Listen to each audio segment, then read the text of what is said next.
Bismillahirrahmanirrahim. Assalamualaikum warahmatullahi wabarakatuh. Saya tak pernah pacaran, sama macam saya.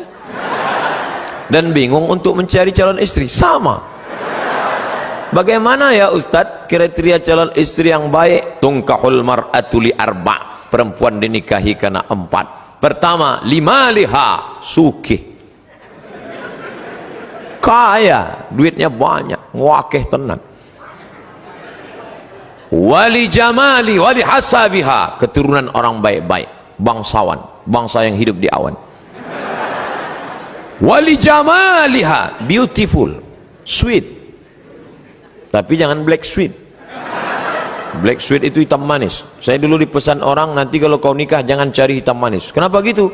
Habis manisnya tinggal hitamnya. Yang hitam manis jangan tersinggung, bercanda.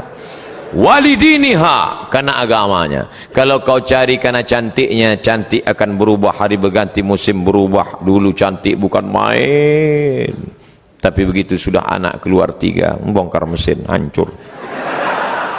Kalau kau carikan hartanya, dulu karena cincinnya banyak, hari ini dia berubah, harta tak ada lagi, akhirnya kau benci. Kau cari karena sukunya, berapa banyak yang dikeluarkan dari suku, dicopot gelar kehormatan karena melanggar pantangan suku. Tapi kau carilah karena sesuatu yang tak lekang, karena lupa pula, tak lapuk karena hujan, tak lekang karena panas, itulah karena agamanya. Jangan kau cari terlalu cantik, nanti dituduh orang kau pakai pelet. Jangan kau cari terlalu jelek, nanti kau malu bawa dia kondangan. Yang sedang-sedang saja. Masalah jelek dan cantik itu kan relatif. Witing trisno jalaran suko kulino. Karena selalu dilihat lama-lama cantik. Laki-laki aja sering lihat jadi cantik. Nauzubillah, LGBT.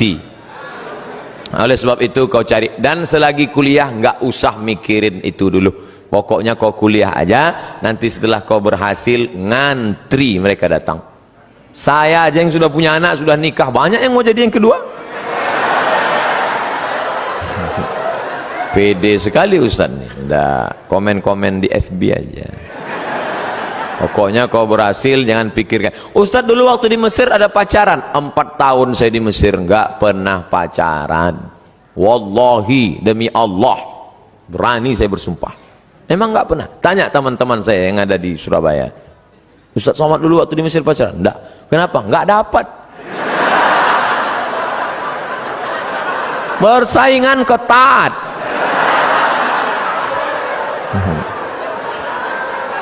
Mahasiswa Indonesia 2.400 orang. Yang laki-laki 2.100. Yang perempuan 300. Hitung aja skala berapa itu.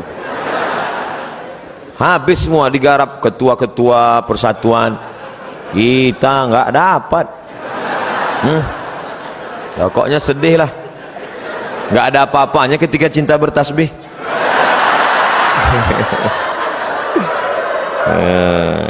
Tapi nanti setelah kau berhasil, insya Allah, di mana ada gula, di situ ada semut. Ustadz, cara berdakwah yang baik kepada pemuda yang belum paham syariat Islam itu gimana? Aku tidak mengerti syariat Islam.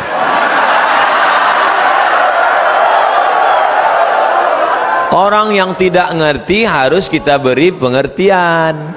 Jangan kita ejek, jangan kita caci maki, mesti kita ajari. Oh, Ustadz Somad itu berdakwah. Ustadz Somad tidak berdakwah. Ustadz Somad hanya cerita-cerita di depan orang baik-baik. Betul? Ini yang di depan saya ini kan orang baik-baik semua. Habaib, ulama, Pak Rektor, Pak Kapolres, Pak Kapoltabes, orang-orang baik. Ini orang baik semua. Tapi ada yang berceramah di diskotik-diskotik. Masuk dia ke dalam, dia ceramah. Bro, sampai kapan kau minum? Kau akan mati menjadi cacing tanah. Banyak mereka itulah yang berdakwah. Luar biasa. Oleh sebab itu kita ikuti selera. Buat polling kajian kampus. A, ustadz jenis apakah yang kau inginkan? B, ikuti aja selera mereka, jangan kita paksa. polling, sebar semua. Nah, dia mau, kata dia, saya sebenarnya Ustadz sudah lama mau ngaji. Terus kenapa nggak ikut ngaji? Saya nggak ngaji karena Ustadz itu setiap ceritanya neraka aja. Saya setiap ceramah neraka.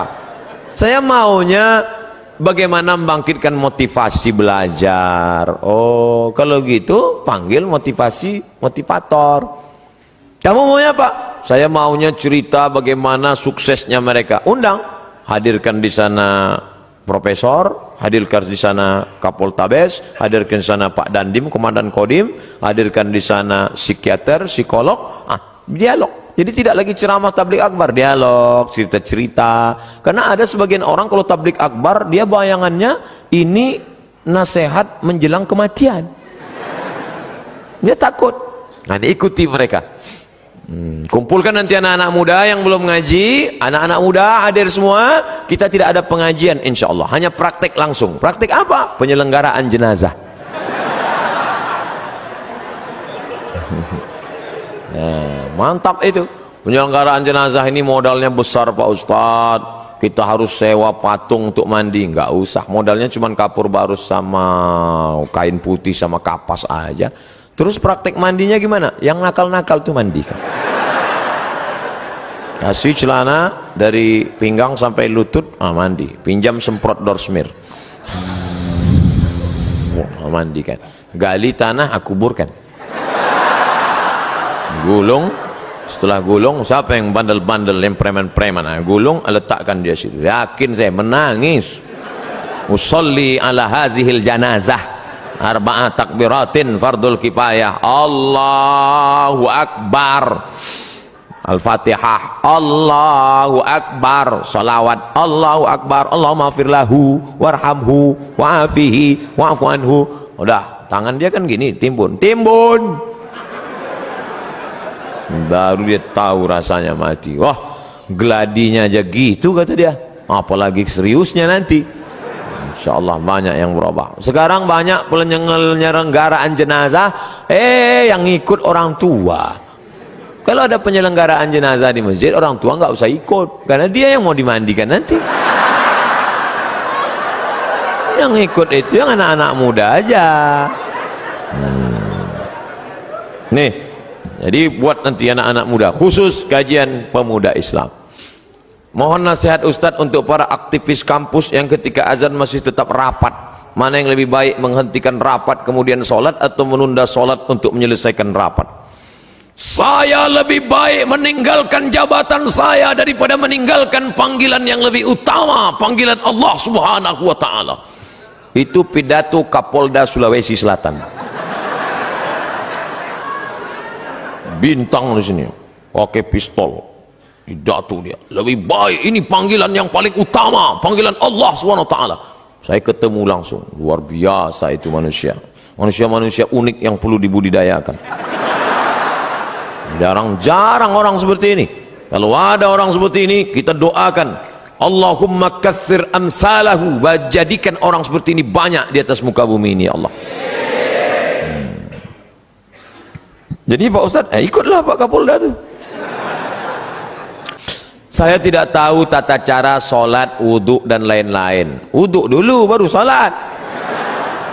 Mengikuti mazhab siapa? Saya hanya mengikuti apa yang telah diajarkan oleh orang tua saya. Kata Syekh Yusuf Al-Qaradawi, mazhabul am, mazhab man yuftih. Orang awam itu mazhabnya ngikut gurunya.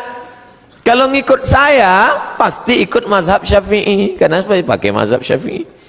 Kalau ngikut Abi Kiai Haji Ihya Ulumuddin, pasti ikut mazhab Syafi'i, karena beliau bermazhab Syafi'i. Kalau ikut Muhammadiyah Pak Ustadz, majelis tarjih. Muhammadiyah punya majelis namanya tarjih, kadang mentarjihkan mazhab Hanafi, kadang mentarjihkan mazhab Maliki. Jadi ikut aja guru, yang penting guru itu benar, yang layak digugu dan ditiru. Guru saya tuh Pak Ustadz sholatnya pejam mata aja, itu nggak ada. Itu mazhab apa itu? Hayya 'alas shalah, pejam mata aja, habis itu sudah. Wah, itu nggak benar. Carilah guru yang benar. Alaikum bisunnati, yang mengikuti sunnah Nabi Muhammad sallallahu alaihi wasallam. Ustaz, saya tidak tahu apa boleh ketika orang diberikan amanah namun karena merasa belum kuat menerima amanah, jadilah seseorang itu menolaknya. Ada yang meminta amanah kepada Nabi, namanya Abu Dzar Al-Ghifari. Istamilni ya Rasulullah, angkatlah aku jadi amil ya Rasulullah. Apa kata Nabi? Innaka la dhaif, engkau orangnya lemah, sedangkan amanah ini kuat. Orang yang layak menerima amanah sifatnya dua, sudah dibacakan oleh Pak Rektor. Inna khaira man ista'jartal qawiyul amin. Yang layak orang yang kuat dan amanah. Ada orangnya kuat tapi tidak amanah, ada orangnya amanah tapi tidak kuat. Yang lebih parah, sudahlah tidak kuat tak pula amanah.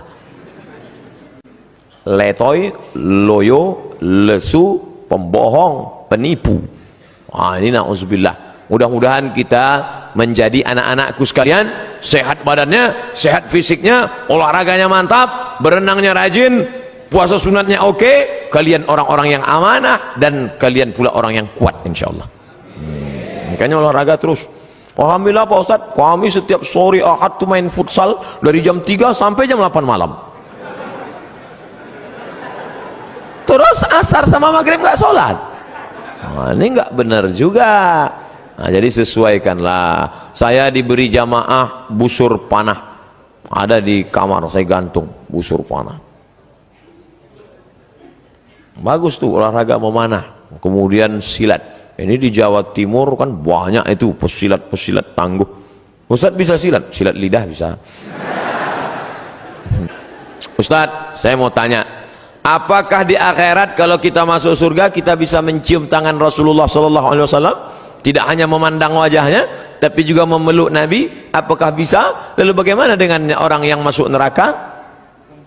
Datang orang berkulit hitam memeluk Nabi, dipeluk Nabi. Lalu kata Nabi, kamu meluk kenapa? Aku ini berkulit hitam ya Rasulullah, aku budak hamba saya, amalku tidak banyak, aku tidak yakin nanti di surga bisa memeluk engkau. Apa kata Nabi? Al-mar'u ma'aman ahab, orang akan bersama dengan siapa yang dia cintai. Jadi kalau kita cinta dengan Nabi, kita ikuti sunnah Nabi, tak kita tinggalkan, maka kita insya Allah akan bersama dengan Nabi SAW.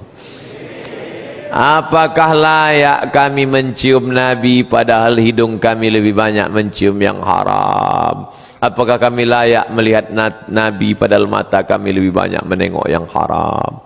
Apakah kami layak mendengarkan kata-kata Nabi padahal telinga kami lebih banyak mendengar yang haram? Apakah lebih layak tangan kami ini bersalaman dengan Nabi? Hanya satu saja yang bisa kita mintakan, astaghfirullahalazim. Yang punya masa lalu banyak silap salah, taubat nasuha, mudah-mudahan kita bisa berjumpa dengan Nabi Muhammad SAW. Bagaimana dengan yang masuk neraka? Man qala la ilaha illallah dakhalal jannah. Siapa yang bersyahadat la ilaha illallah Muhammad Rasulullah, dakhalal jannah, mlebu nang surga. Siapa saja yang bersyahadat masuk surga. Wa in zana wa in sarak, walaupun dia berzina, walaupun dia mencuri, wa in zana wa in sarak, berzina, mencuri, tetap masuk surga. Enak sekali. Berzina, mencuri masuk surga? Iya, cuman masuknya kapan?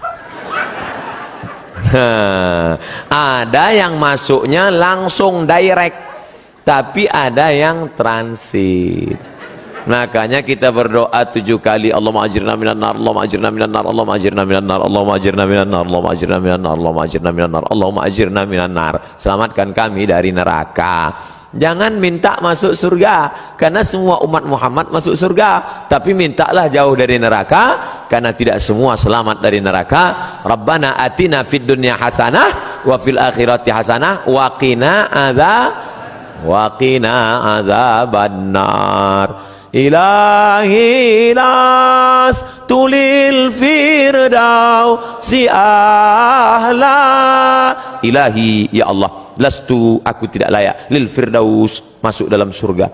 Wala aqwa ala naril jahimi, aku juga tak layak masuk Aku tak bisa masuk surga, tapi aku pula tak kuat masuk neraka. Wala aqwa, aku tidak kuat.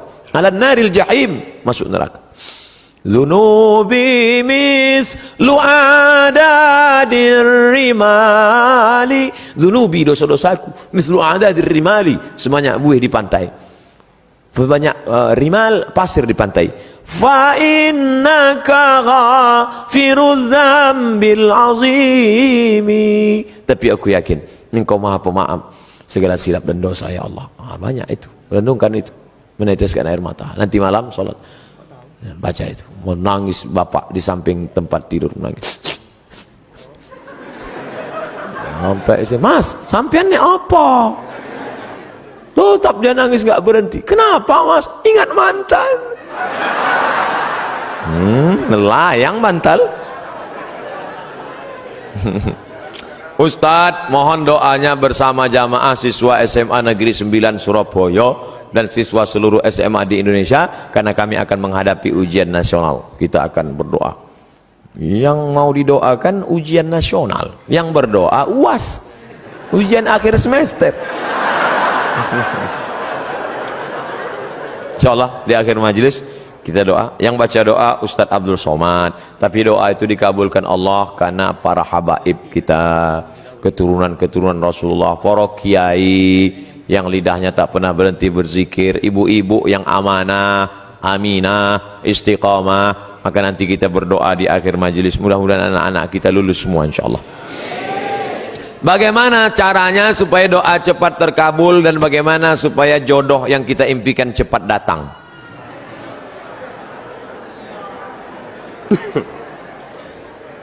Tidak ada doa yang tidak dikabulkan Allah. Semua doa dikabulkan Allah. Orang yang merasa doanya tidak dikabulkan Allah, dia sudah suudzon pada Allah. Pertama, ada yang doa itu cash and carry, langsung.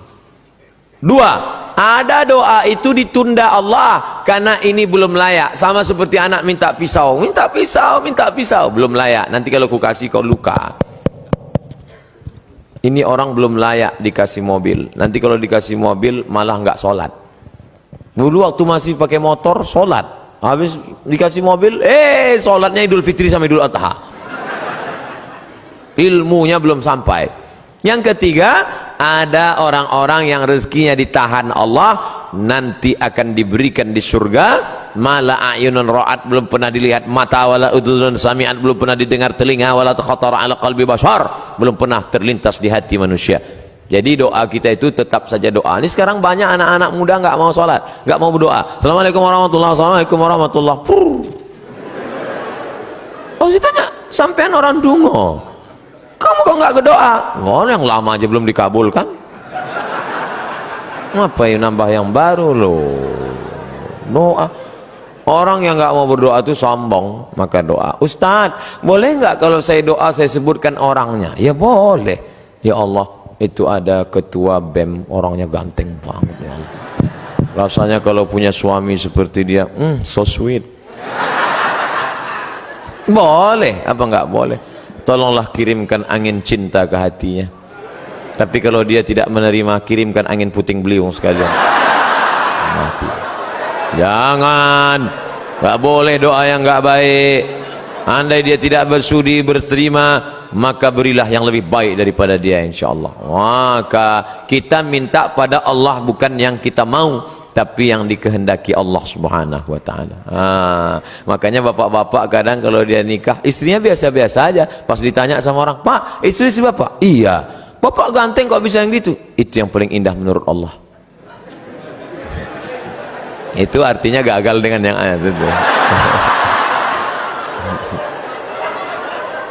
Aku tidak melihat engkau, yang kulihat adalah orang yang sudah mengirimkan engkau.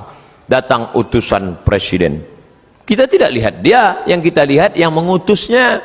Ada 3 orang diberi pena, yang satu dikasih pena, yang satu dikasih pena, 3 orang, tapi responnya beda. Yang satu berkata, cuman dikasih pena sama Pak Gubernur, ya jadilah daripada nggak ada pena. Yang satu marah-marah, masa cuman ngasih pena, kasih kayak Harley Davidson. Yang satu lagi, aku tidak melihat bendanya, tapi yang kulihat adalah siapa yang memberikannya. Sehingga setiap aku menulis, orang akan bertanya, apa yang kau tulis? Tulisannya biasa, tapi pena ini pemberian sang raja. Nah, nanti begitu kau berdapat, walaupun dia biasa aja, itu siapa? Dia yang sudah dikirimkan Allah Subhanahu wa Ta'ala. Begitu. Nah, nanti bapak ibu pulang besok, kalau ada yang nanya, itu istrimu? Iya. Kok begitu bentuknya? Dia dikirimkan Allah Subhanahu wa Ta'ala.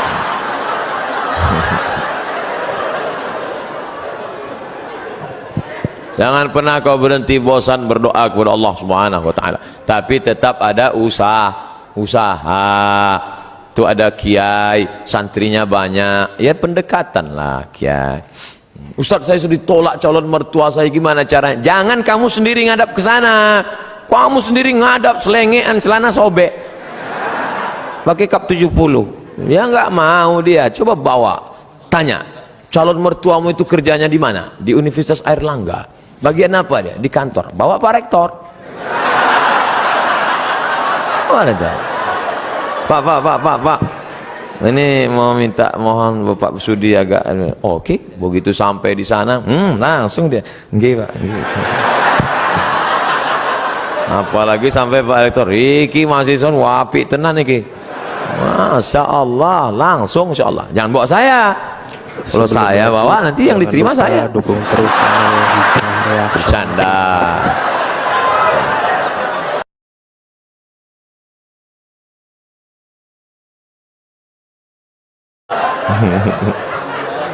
Ustadz, saya punya pertanyaan Ustadz, bagaimana caranya agar kita ikhlas dan kuat ketika kita ditinggalkan oleh kedua orang tua kita menghadap Sang Ilahi? Ketika meninggal Nabi Muhammad sallallahu alaihi wasallam, respon sahabat macam-macam. Umar mencabut pedang, man qala inna Muhammadan qad mata fa atrib unuqahu. Siapa yang mengatakan Muhammad sudah mati, ku pancung kepalanya. Siapa yang berani mengatakan Muhammad mati, ku pancung kepalanya. Akhirnya datang Abu Bakar Siddiq membacakan ayat, wa ma Muhammadun illa rasul. Muhammad bukan Tuhan, dia hanya seorang rasul. Qad khalat min qablihi rusul. Sebelumnya sudah ada rasul-rasul tapi meninggal dunia. Afa immata, kalau dia meninggal, au qutila, atau dibunuh orang, inqalabatum ala aqabikum, apakah kamu akan berbalik kepada agama kamu yang lama? Wa may yanqalib ala aqibaihi, siapa yang murtad meninggalkan agama ini, falan yadurrallaha syai'a, Allah tidak rugi oleh sedikit pun. Wa sayajzillahu syakirin, Allah tetap akan memberikan balasan pada orang yang bersyukur. Jatuh pedang Umar bin Khattab. Orang setingkat Umar saja pun tetap bisa lupa ayat. Hari ini Abdul Somad yang menasihati, sabar ya, tapi ketika musibah itu datang, as-sabru inda sadmatil ula, sabar itu datang pada pukulan yang pertama, maka balikkan pada Allah. Ini ujian, sabar. Ayah kita meninggal, ibu kita meninggal, sabar. Memang berat, terasa lembut lunak tanah itu dipijak, terasa gempa bumi, tapi datang kawan-kawan menyabarkan. Alladzina idza asabathum musibah qalu inna lillahi wa inna ilaihi raji'un. Ini bukan punya kita, ini punya Allah. Allah ambil, dia lebih sayang. Allah hanya ingin melihat kau sabar. Nabi Muhammad anak yatim, Imam Syafi'i anak yatim, ulama-ulama kita anak yatim.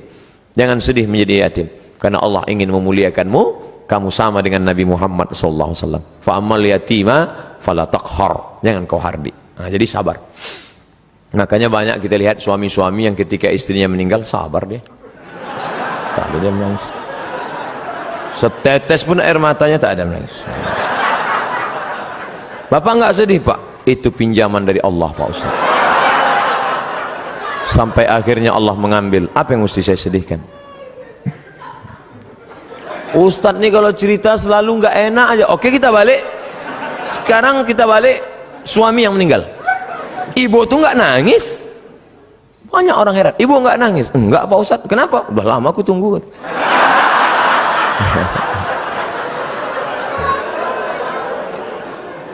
Balikkan pada Allah SWT.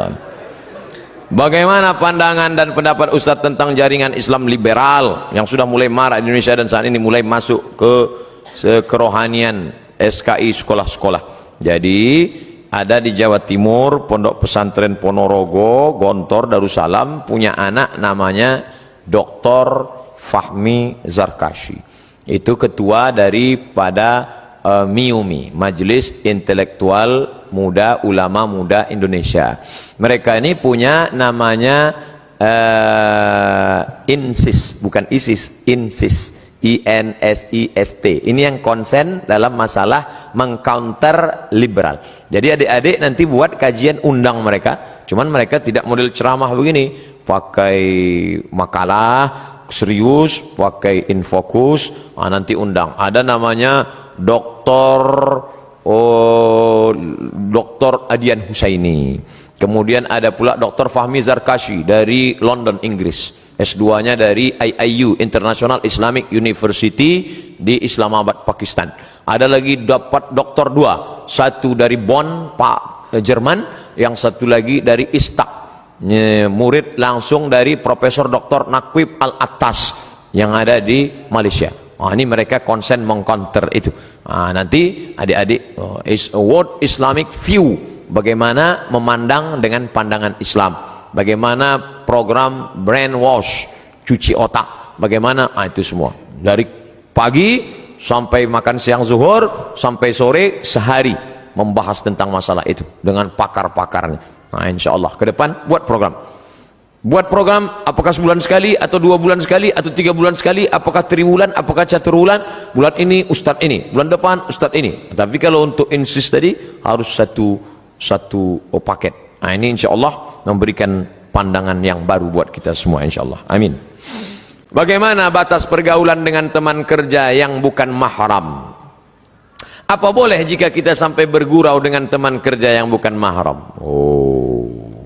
Masuk pagi jam 8, keluar jam 4 sore, 9, 10, 11, 12, 1, 2, 3, 4, 8 jam dengan suami orang, 8 menit dengan suami sendiri. Makanya jangan heran terjadilah pelakor, pengganggu laki orang. Ustadz ini perempuan aja yang salah. Oke, laki-laki juga ada yang salah. Siapa dia? Senior, senang istri orang. Gara-gara apa? Gara-gara sekantor. Jadi kalau gitu kami yang sekantor dengan yang tidak mahram ini gimana Pak Ustadz? Boleh, dalam kurung syarat dan ketentuan berlaku. 5 syarat. Tulis nanti, print, tempel di dinding. Pertama, la yakhluwanna rajulun ma'amra'atin illa ma'azi mahramin. Jangan berdua-duaan tanpa mahram. Kalaupun berdua-duaan harus ada orang ketiga, orang keempat duduk ramai-ramai. Karena kalau sudah berdua, berawal dari senyum-senyum, kirim-kiriman video lucu, kata-kata, akhirnya, ayo kita makan siang bersama yuk, ayo. Setelah makan siang, no free lunch, tak ada makan siang yang gratis. Akhirnya terjadilah apa yang terjadi. Ingat, kejahatan terjadi bukan hanya karena ada niat dari pelakunya, tapi juga karena ada kesempatan. Waspadalah. Jangan berdua-duaan. 2, la tabarrujna tabarrujal jahiliyatil ula. Jangan bersolek-solek jahiliyah. Sudah jelas orang Indonesia, hidung biasa-biasa, dagu biasa-biasa. Yang ditonton sinetron Korea. Tentu keinginan luar biasa, akhirnya diikutlah artis Korea, dipakailah dempul 3 linci. Besok berangkat ke kantor, semua muji, padahal mau ngetawain aja. Putih ya sekarang. Iya, ini kan pakai jus bengkoang, padahal bedak 3 inci. Akhirnya apa yang terjadi? Wajah putih, tangan hitam. Saking mau buru-burunya, pakai sampai di kantor baru sadar pas di lift. Rupanya sebelah hijau, sebelah biru. Salah pasang. Jangan bersolek jahiliyah. Yang ketiga, la yadribna bi arjulihinna. Jangan memukulkan kaki ke lantai karena kakinya dibeli gelang, kaki gemerincing, akhirnya batang kerincing. Kalau saya sedang ceramah, lewat dia, nggak ada satupun yang melihat saya, semua ngelihat dia. Ceramah. 4. La takhda'na bil qaul. Jangan bersuara mendayu-dayu, mendesah-desah. Biasa aja bersuara, jangan sampai mendayu, walaupun sekantor sama dia. Gimana laporan saya? Iya Pak, siapa? Yap, siapa? Mana kertasnya kawan? Sebentar ya Pak. Oh. Di HP pun jangan. Di HP itu banyak perselingkuhan gara-gara itu. Assalamualaikum. Waalaikumsalam. Di mana ini? Universitas Airlangga Surabaya. Ya, kok ibu seram sekali? Ya, salah sambung. Mati kan? Gitu. Jangan lemah gemulai. Karena ada laki-laki, la takhda'na bil qaul. Jangan kau bersuara mendayu-dayu, mendesah-desah. Kenapa? Yatma'allazi fi qalbihi marad. Ada laki-laki yang dalam hatinya penyakit, kalau didengarnya suara mendesah dia langsung error.